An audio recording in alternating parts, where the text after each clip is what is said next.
اس کے لبوں سے چیخ برآمد ہوئی تھی۔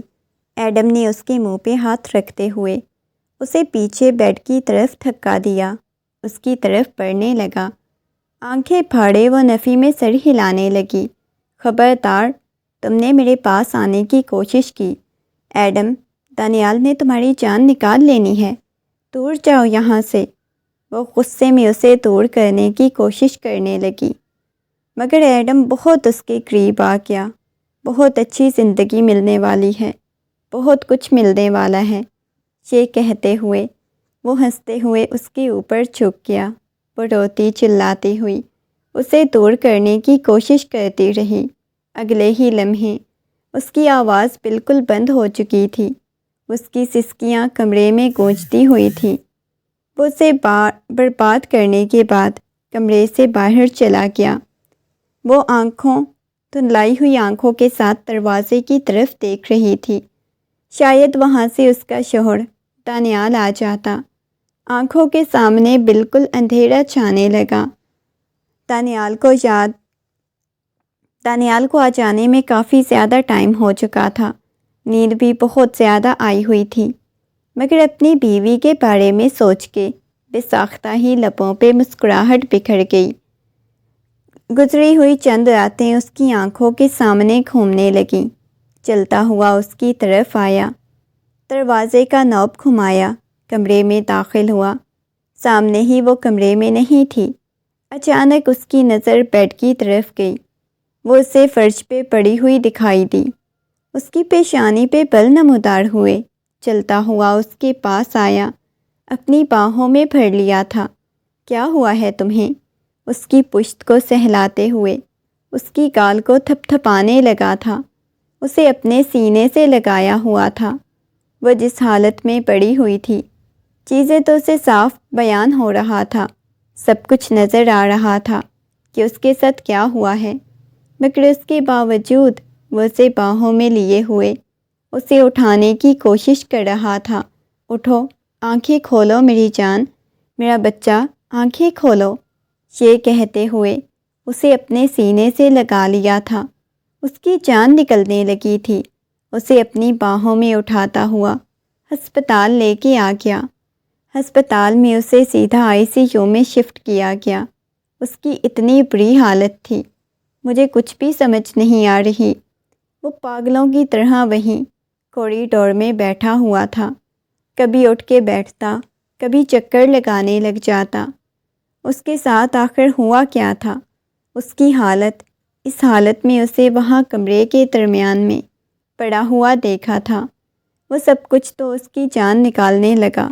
کافی وقت بعد باہر آئی تھی۔ ڈاکٹر کے چہرے پہ بہت زیادہ غصہ آیا ہوا تھا۔ وہ آپ کی کیا لگتی ہے اور آپ اسے کہاں سے اٹھا کے لے آئے ہیں؟ ڈاکٹر کی بات سن کے اس کی پیشانی پہ بل نمودار ہوئے۔ سب کچھ ٹھیک تو ہے نا؟ میری وائف کو کیا ہوا ہے؟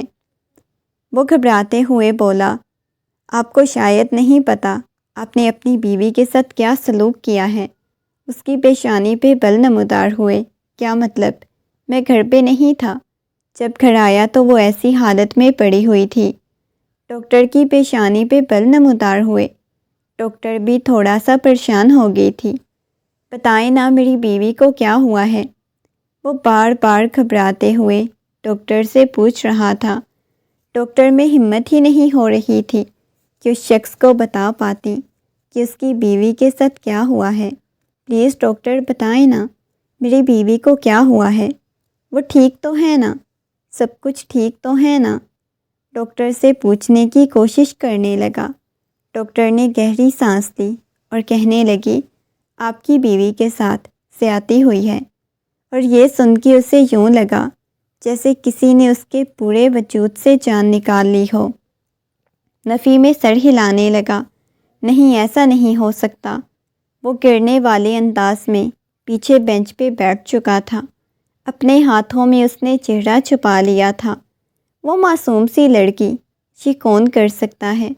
اس کا تو کوئی دشمن بھی نہیں تھا، نہ ہی اس نے کبھی آج تک کسی کو تکلیف پہنچانے کی کوشش کی تھی۔ جو اس کی بیوی کے ساتھ ایسا کرے، وہ پریشان ہو گیا تھا۔ روم میں داخل ہوا۔ تو وہ بے ہوشی کی حالت میں پڑی ہوئی تھی۔ اس کے وجود کو دیکھنے لگا، اس کی آنکھوں میں نمی تیرنے لگی۔ وہ کبھی زندگی میں اتنا بے بس نہیں ہوا تھا جتنا وہ آج خود کو بے بس محسوس کر رہا تھا۔ آہستگی سے اس کے پاس آیا، اس کی گال کو چھوا تھا، اس کی گردن پہ، اس کے چہرے پہ بنے ہوئے نشانات کو دیکھنے لگا جو اسے اذیت اور تکلیف دے رہے تھے۔ آنکھیں کھولو، دھیرے دھیرے اس کی گال کو سہلاتے ہوئے بولا، مگر شاید وہ اسے ہوش میں بھی نہیں دیکھ پائے گا، ایسی اس کی کنڈیشن ہوئی پڑی تھی۔ اس کے پاس بیٹھا ہوا تھا۔ اس نے کیا یہ سب کچھ میری جان کے ساتھ کس نے کیا ہے؟ وہ مزید کچھ نہیں بولا، بس اس کے ہاتھ کو اپنے ہاتھ میں لیا ہوا تھا۔ اس کے موبائل پہ اس کی مما کی کال آ رہی تھی، مگر وہ کسی سے بات نہیں کرنا چاہتا تھا۔ ڈاکٹر نے انہیں روم سے باہر نکال دیا، پیشنٹ کو اکیلا چھوڑ دیں۔ فی الحال ہلکی ہلکی صبح کی روشنی ہونے لگی، مگر یہ صبح کسی قیامت سے کم نہیں تھی۔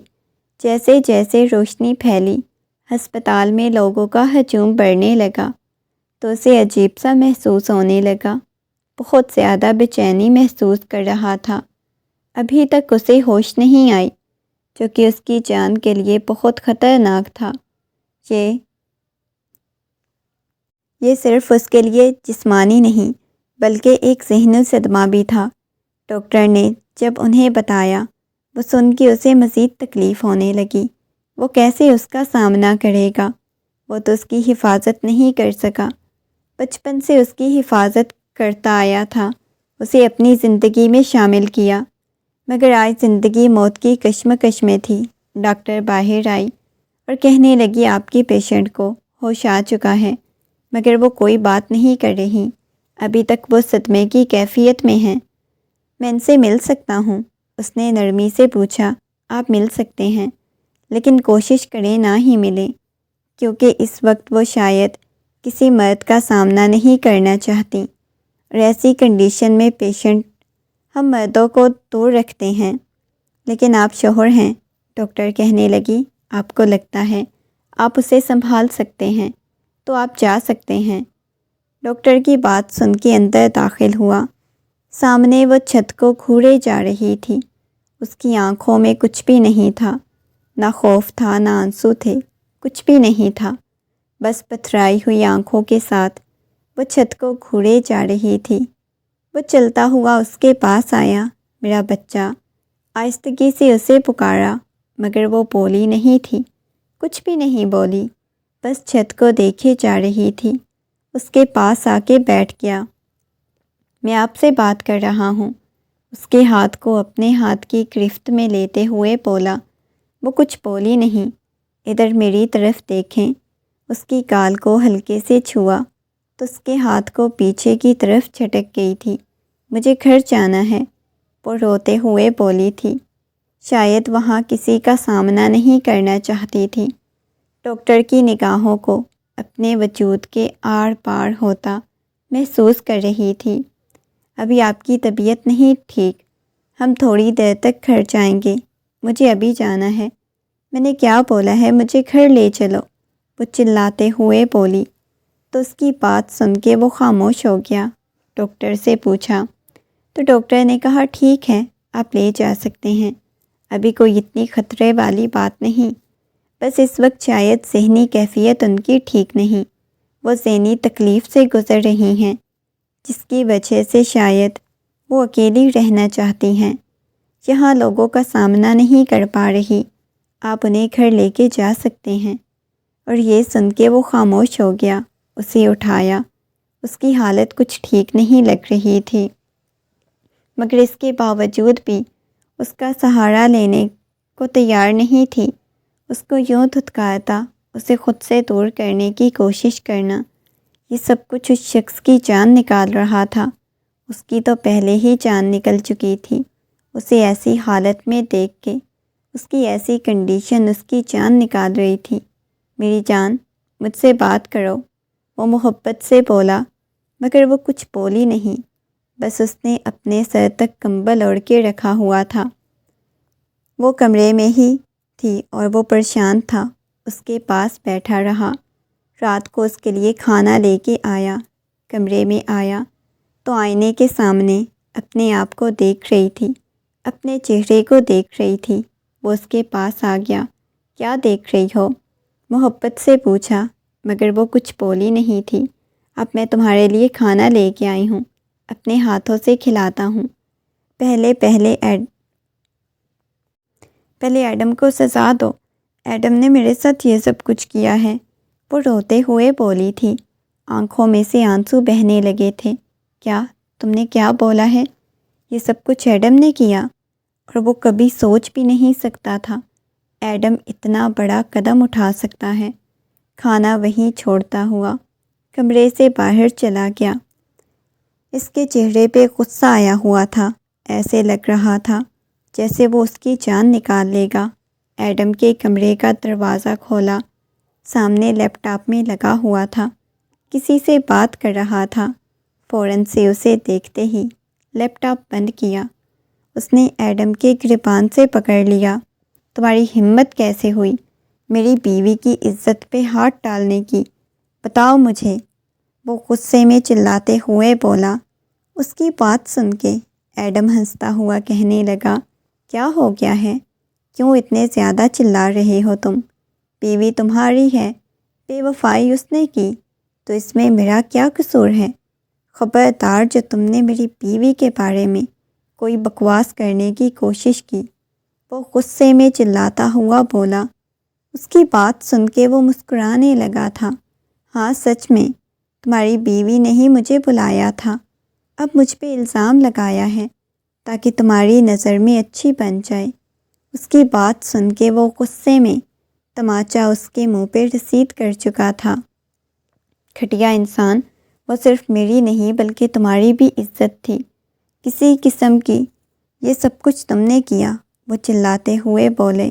اس کی بات سن کے کہنے لگا، ہاں تو بس عزت میری تھی تو پھر ایک کام کرتے ہیں، تم اسے طلاق دے دو، میں اسے اپنی زندگی میں شامل کر لوں گا۔ محبت ہو گئی ہے تمہاری بیوی سے، دل آ گیا ہے تمہاری بیوی پہ، اپنی زندگی میں شامل کرنا چاہتا ہوں، بس یہی راستہ تھا۔ یہ سب کچھ مجھے کون سا اپنے ساتھ کر رہے ہو؟ اب تم نے اسے ویسے بھی چھوڑ دینا ہے، تمہیں استعمال کی ہوئی چیزیں ویسے بھی پسند نہیں آتی، تو پھر اپنی بیوی کیسے پسند آئے گی؟ اس وجہ سے تم اسے چھوڑ دینا، ایک کام کرو مجھے ہی دے دو، وہ مسکراتے ہوئے بولا۔ اس کی بات سن کے وہ چلاتے ہوئے کہنے لگا، خبردار جو تم نے فضول بکواس کرنے کی کوشش کی۔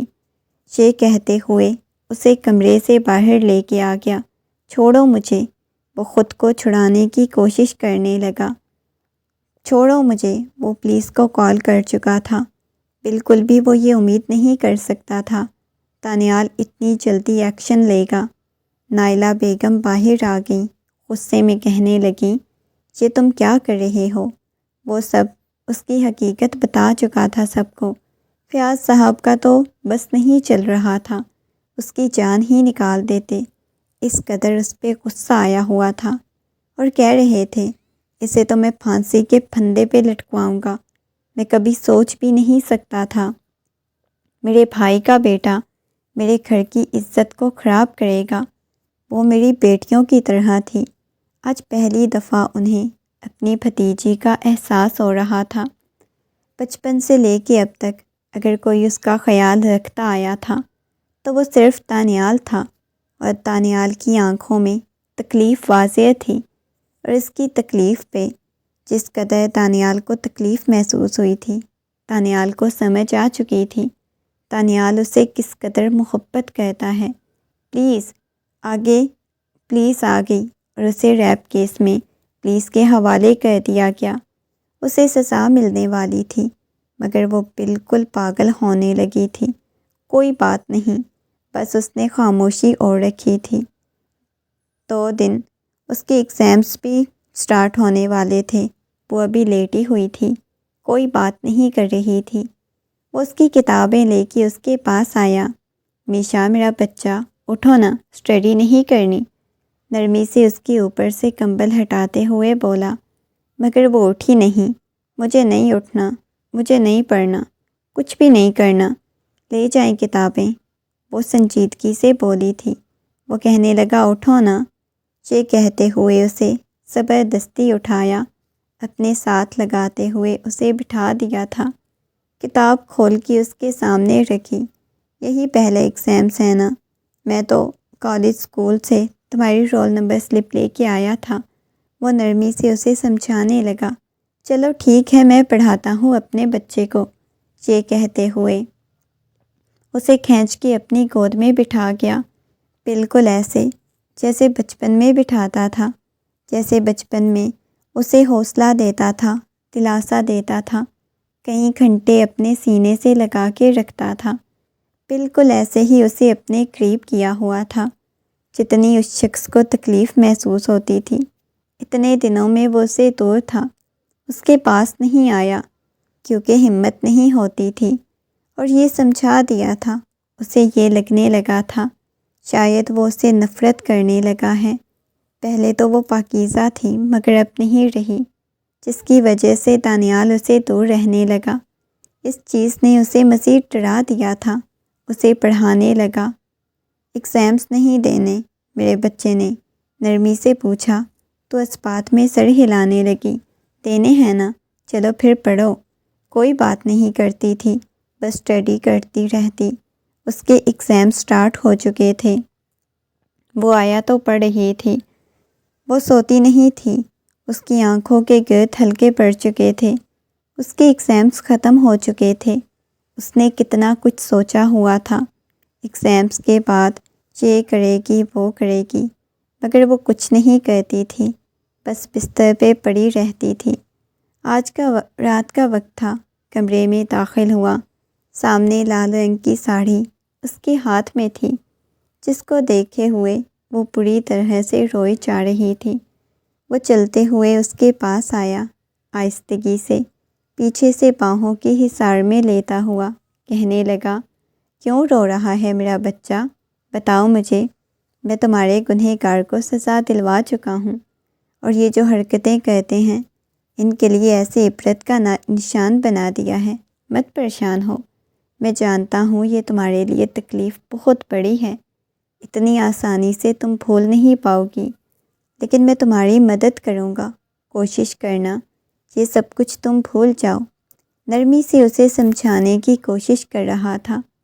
اس نے مڑ کے اس شخص کی طرف دیکھا، روتے ہوئے کہنے لگی، کتنی آسانی سے آپ نے کہہ دیا میں سب کچھ بھول جاؤں گی۔ نہیں، میں بھول پاتی، میرا دماغ پھٹ جاتا ہے، پاگل ہونے لگتی ہوں، کچھ بھی نہیں بھول پا رہی، وہ روتے ہوئے بولی۔ اس کی بات سن کے وہ خاموش ہو گیا۔ اچھا ٹھیک ہے، ریلیکس ہو جاؤ۔ اس کے ہاتھ سے ساڑی لی اور پکڑ کے کھڑی ہوئی تھی۔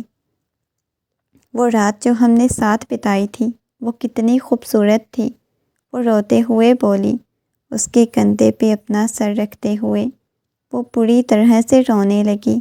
میں نہیں جی پا رہی، آپ کو پتہ ہے میرے اندر تکلیف بسی ہوئی ہے، بہت زیادہ تکلیف۔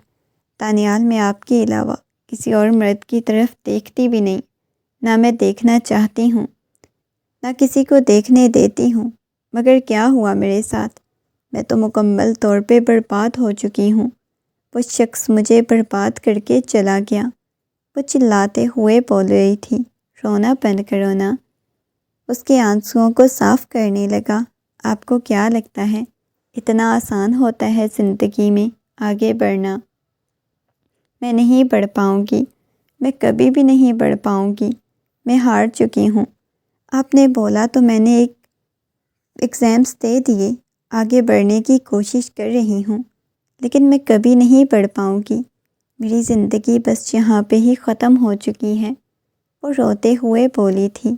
اسے لگ رہا تھا شاید وہ زندگی میں ایک قدم بھی مزید نہیں چل پائے گی۔ اسے اپنے ساتھ لگا لیا، اس کی پشت کو سہلا رہا تھا۔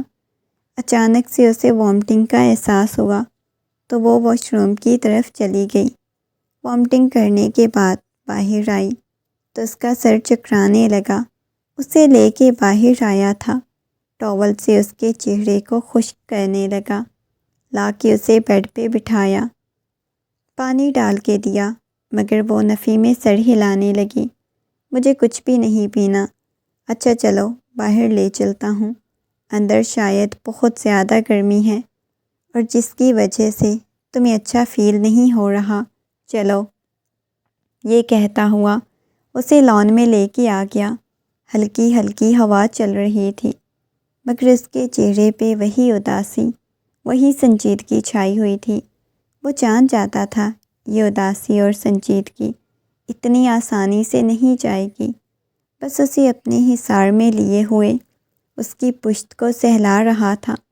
اسے اپنی ماں نفرت ہوئی تھی جن کے کہنے پہ ایڈم نے یہ سب کچھ کیا۔ اس نے اپنی مما سے کوئی بات نہیں کی۔ وہ کتنی دفعہ اسے بلانے کی کوشش کر چکی تھی، مگر وہ اپنی مما کو بلانا نہیں چاہتا تھا۔ فی الحال ان سے کوئی بات نہیں کرنا چاہتا تھا۔ وہ کچن میں کھڑی اپنے لیے چائے بنا رہی تھی۔ دوپہر کا وقت تھا جب نائلہ بیگم کچن میں داخل ہوئیں۔ کہنے لگیں، بہت ڈھیٹ ہو، تمہاری وجہ سے ایڈم کو سزا ہوئی ہے نا؟ تم نے تو میرے شوہر کو اپنے بھائی کے سامنے نظریں ملانے کے قابل نہیں چھوڑا۔ اس چیز کا تو تم سے بدلہ لوں گی۔ اس نے مڑ کے نائلہ بیگم کی طرف دیکھا۔ اس کی آنکھوں میں نمی تیر رہی تھی۔ جو گھٹیا آپ نے حرکت کی ہے نا، جیسے آپ نے میری خوشیاں چھیننے کی کوشش کی ہے، اس کی آپ کو سزا ملے گی۔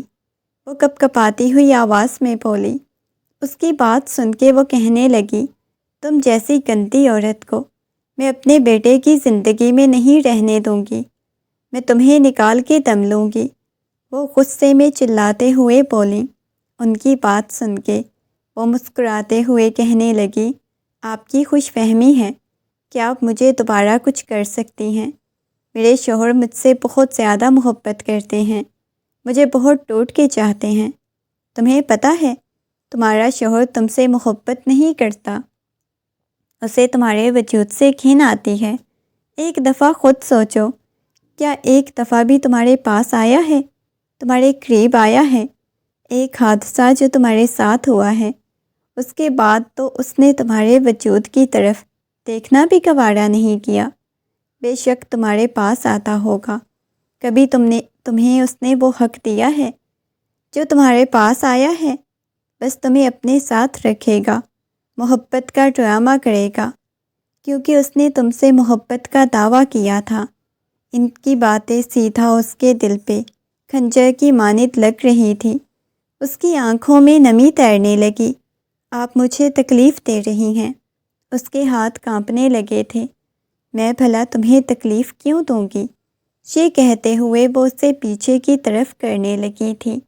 اس کے ہاتھ سے گلاس گر چکا تھا۔ اس کا پورا وجود کپ کپانے لگا۔ اس کی آنکھوں میں سے آنسو بہنے لگے۔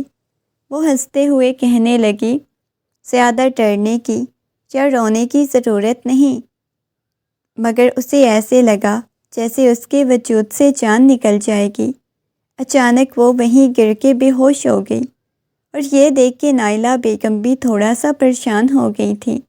آنکھیں کھولو لڑکی، تمہیں کیا ہوا ہے؟ آنکھیں کھولو، یہ کہتے ہوئے مسلسل اس کی گال کو تھپ تھپا رہی تھی۔ جب دانیال گھر میں داخل ہوا تھا، وہ کچن میں تھی، جلدی سے باہر آئی اور کہنے لگی، ہو کیا گیا ہے؟ سب سے پہلے اس نے یہی بولا تھا، مما آپ نے اسے کچھ کہا ہے کیا؟ وہ کچھ بولی نہیں تھی۔ پتہ نہیں اچانک سے خود ہی بے ہوش ہوئی ہے۔ میں نے بھلا اسے کیا کہنا ہے؟ اٹھا کے اسے ہسپتال لے جاؤ، یہ ہماری جان کے لیے کافی ہے۔ کبھی کہیں بے ہوش ہو جاتی ہے تو کبھی کہیں۔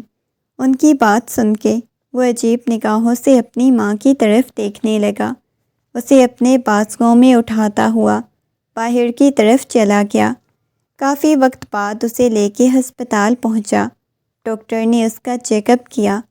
کچھ ٹیسٹ کرنے کے بعد مسکراتے ہوئے کہنے لگیں، یہ مما بننے والی ہیں۔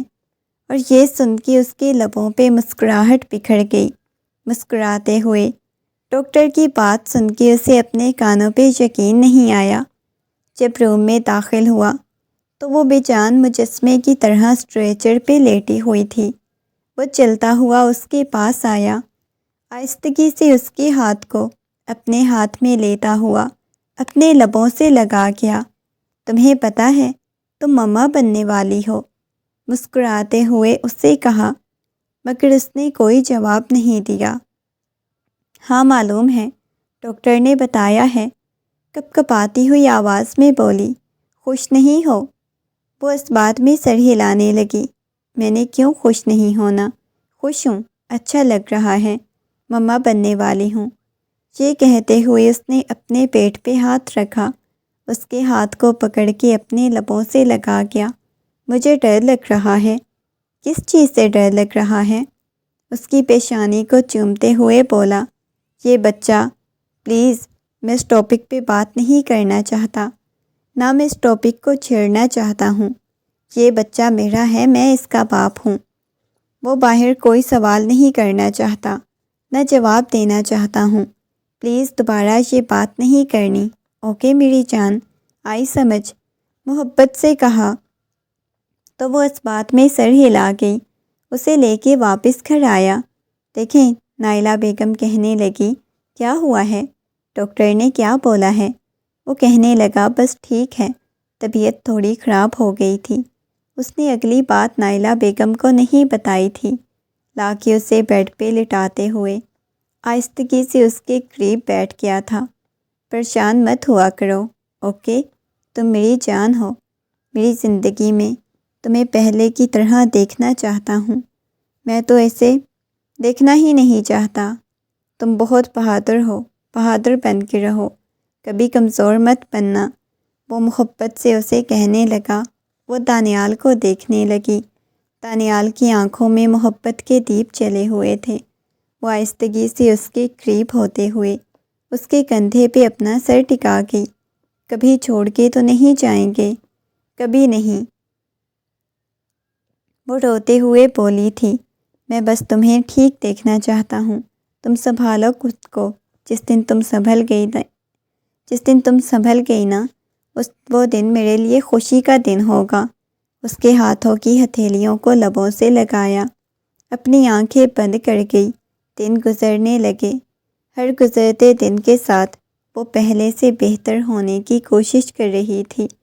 اس کی طبیعت بہت زیادہ خراب رہتی تھی۔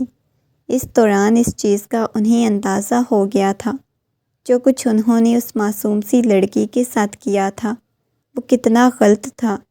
نائلہ بیگم خود پچھلے دنوں سے بہت زیادہ بیمار ہوئی پڑی تھی۔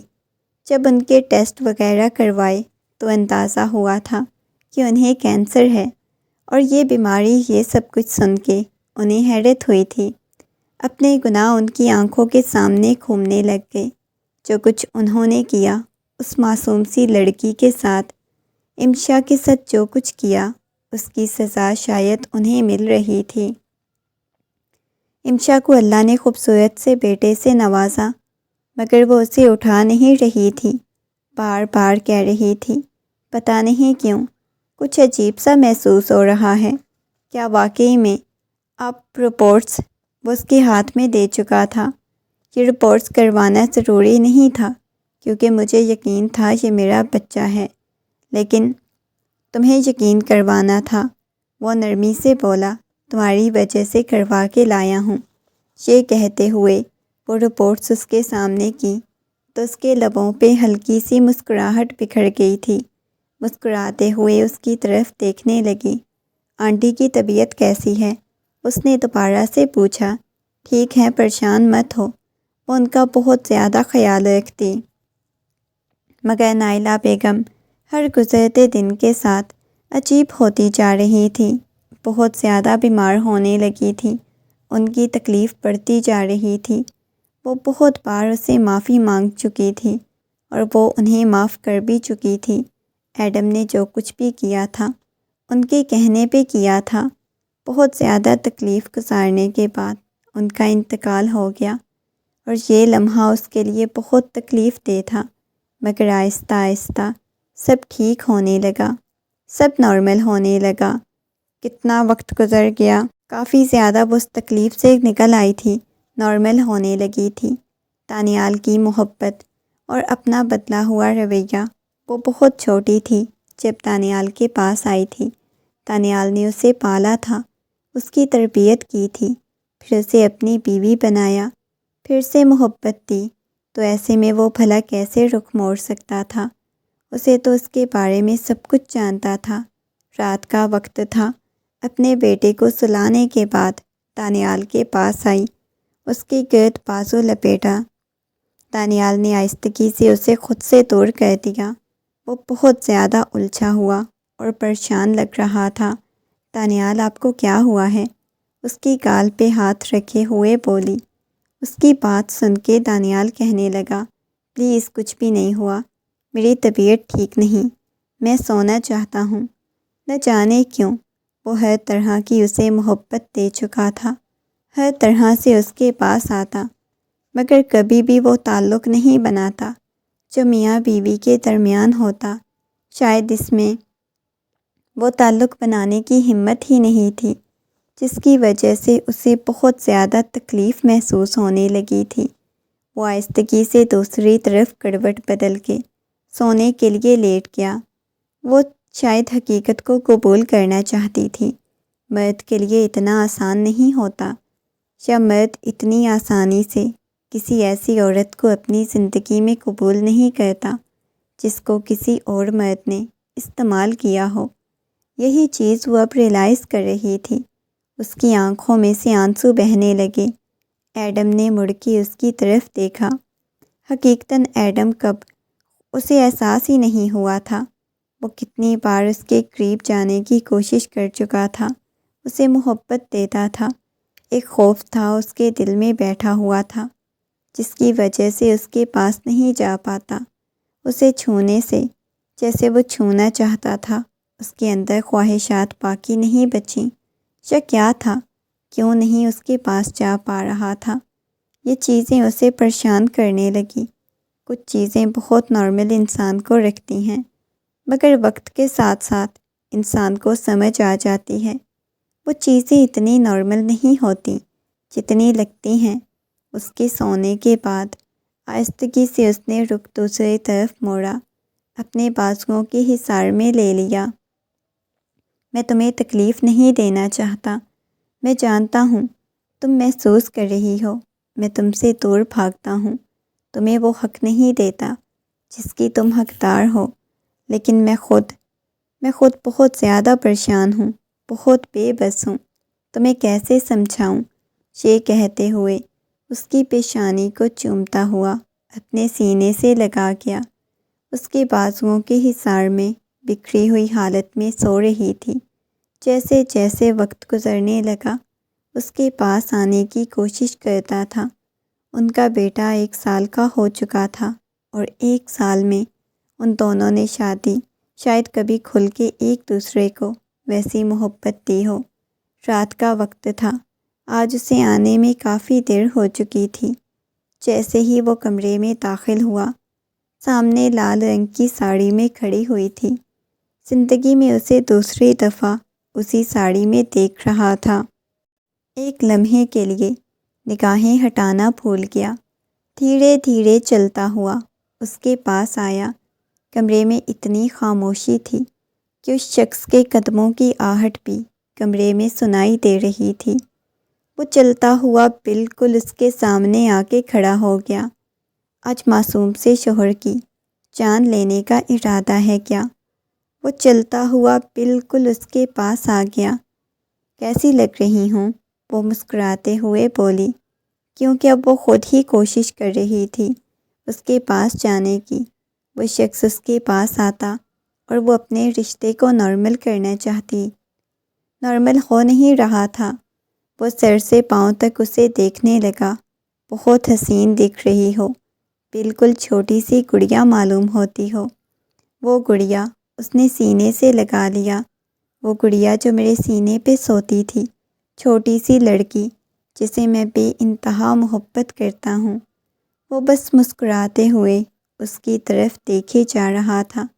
چلتا ہوا اس کے پاس آ گیا، آہستگی سے اس کے ہاتھ کو پکڑ کے اپنے قریب کیا، اس کی کمر پہ ہاتھ رکھا۔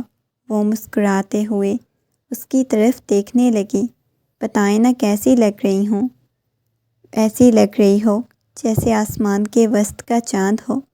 تم میرے لیے ایسے ہو جیسے کسی صحرا میں پیاسے کے لیے پانی کی آخری بوند۔ اس کا وہی لب و لہجہ، اس کی آنکھوں میں وہی چمک، ایسے لگ رہا تھا جیسے کبھی اس نے تانیال کو کھویا ہی نہیں تھا۔ تانیال تو ہمیشہ سے اس کا تھا، اس کے وہی الفاظ، وہی جملے، وہی باتیں جس لڑکی کو پاگل کرنے لگے تھے۔ مسکراتے ہوئے اس کی طرف دیکھتے ہوئے مزید اس کے قریب ہوئی تھی، اس کے گلے میں باہیں ڈالتے ہوئے اپنا سر اس کے سینے پہ ٹکا چکی تھی۔ تمہیں اس رات جیسی محبت چاہیے، وہ سمجھ نہیں پا رہی تھی۔ پتہ نہیں کیا ہے، لیکن میں آپ کو کھونا نہیں چاہتی۔ میں آپ سے بے انتہا محبت کرتی ہوں۔ آپ نے مجھے سمجھنے میں مدد دی۔ شاید میں اپنی جان لے لیتی اگر آپ نہ ہوتے، تو اب تک میں مر بھی جاتی۔ اس کی مرنے والی بات سن کے اس کے لبوں پہ ہاتھ رکھ گیا تھا۔ آج تک تم نے اپنے منہ سے یہ بات نہیں نکالی، دوبارہ مت نکالنا۔ کبھی تمہارے منہ سے مرنے والی بات نہ سنو جانم۔ یہ کہتے ہوئے وہ اپنی جان کی پیشانی کو شدت سے چوم گیا۔ پھر مجھے ویسی محبت دینا، وہ کہنے لگا، لیکن تم نے مجھے اتنے عرصے سے ویسی محبت دینے نہیں دی۔ ہر بار مجھے خود سے دور کیا۔ یاد ہے میں جب بھی تمہارے پاس آنے کی کوشش کرتا تھا تم ڈر جاتی تھی۔ میں نے ایک دفعہ تمہارا بچپن میں اندر سے خوف ختم کیا تھا، مگر پھر جتنی دفعہ میں نے اس حادثے کے بعد تمہارے پاس آنے کی کوشش کی، تم دور بھاگتی تھی، تم ڈر جاتی تھی۔ تمہیں شاید تمہارے وجود سے بھی خوف محسوس آنے لگتا تھا، جس کی وجہ سے تمہارے پاس نہیں آ سکا۔ کبھی کبھی مجھے ڈر لگتا تھا، میں نہیں چاہتا تھا تمہیں مجھ سے خوف محسوس ہو۔ میرے لمس، میری شدت سے تمہیں کسی چیز سے بھی تکلیف پہنچے، اس وجہ سے میں دور رہنے کی کوشش کرتا تھا۔ لیکن تمہارے قربت کے لیے میرا دل کتنا تڑپتا تھا، اس چیز کا تمہیں بالکل اندازہ نہیں۔ کتنی میں تم سے محبت کرتا ہوں، کتنا تمہیں ٹوٹ کے چاہتا ہوں۔ وہ اس کی گال پہ ہاتھ رکھتے ہوئے بولا، اور وہ اس کے سینے میں اپنا چہرہ چھپا گئی تھی، آنکھیں بند کرنے لگی۔ مجھے وہی محبت چاہیے، مجھے وہی لمس چاہیے، مجھے وہی تانیال چاہیے جو مجھے بچوں کی طرح ٹریٹ کرتا تھا، محبت کرتا تھا۔ آپ کی محبت چاہیے۔ تم بس وہی چھوٹی سی لڑکی ہو جسے ہمیشہ تانیال کی محبت چاہیے ہوتی تھی، تانیال کی توجہ چاہیے ہوتی تھی۔ مجھے اب بھی وہی چاہیے۔ مجھے اب بھی آپ کے سینے سے لگ کے سونا ہوتا ہے۔ مجھے اب بھی آپ کی محبت چاہیے ہوتی ہے۔ اب بھی میں چاہتا ہوں، اب میں چاہتی ہوں آپ میرا ہاتھ پکڑیں، اپنے لبوں سے لگائیں، میں سو جاؤں۔ جیسے جیسے رات گزرے ویسے ویسے آپ باتیں کرتے جائیں، مجھے اپنی باہوں کے حصار میں لیں۔ میں یہی سب کچھ تو چاہتی ہوں جو مجھے نہیں مل رہا آپ سے، جو مجھے تکلیف دے رہا ہے۔ وہ روتے ہوئے بولنے لگی، آپ بدل گئے ہیں، میں بدلا نہیں ہوں۔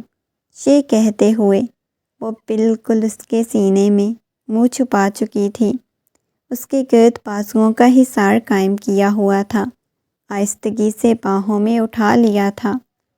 وہ مسکراتے ہوئے اس کی طرف دیکھنے لگی، اپنا سر اس کے سینے میں چھپا گئی، اسے بیڈ پہ لٹاتے ہوئے اس کے چہرے کی طرف دیکھنے لگا۔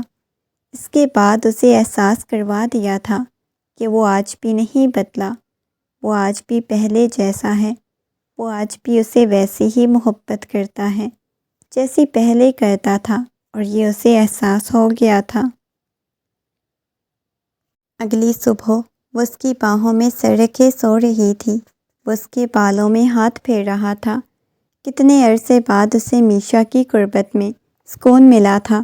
اسے اپنائیت کا احساس ہوا تھا، اسے احساس ہوا تھا زندگی رکی نہیں تھی، بس زندگی بیزار ہوئی تھی، ان دونوں نے اپنے درمیان کے فاصلوں کو ختم کر کے زندگی کو دوبارہ خوبصورت بنایا، اور یہ اور کئی جگہ پر انسان کے اپنے بس میں ہوتا ہے وہ اپنی زندگی کو خوبصورت بنائے۔